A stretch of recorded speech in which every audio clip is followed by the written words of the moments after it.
बनही के पता चुनी दादा राज लगलियै। बनही के पता चुनी दादा राज लगलियै। से हो दादा बुझलन बीरान गे माई। अनकर धिया देखी दादा गरइलन।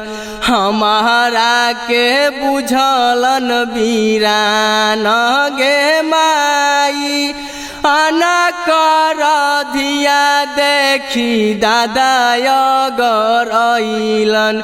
हमारा के बुझलन बीरान गे माई। बनही के पता चुनी पापा राज लगलियै। से हो पापा बुझलन बीरान गे माई। बनही के पता चुनी पापा राज लगलियै। से हो पापा बुझलन बीरान गे माई।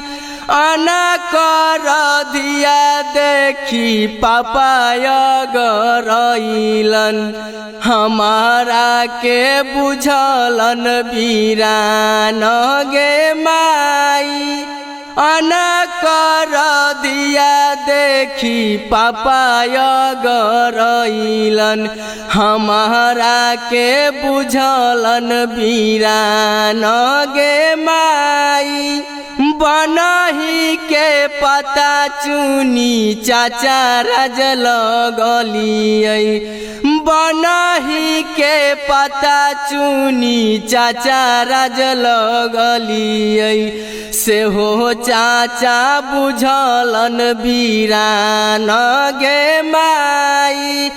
अनकर धिया देखी चाचा गरइलन। अनकर धिया देखी चाचा गरइलन।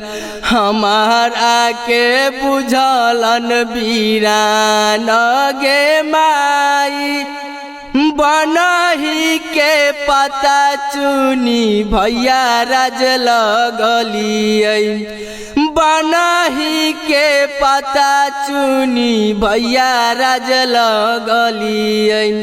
से हो भैया बुझलन बीरान गे माई। अनकर धिया देखी भैया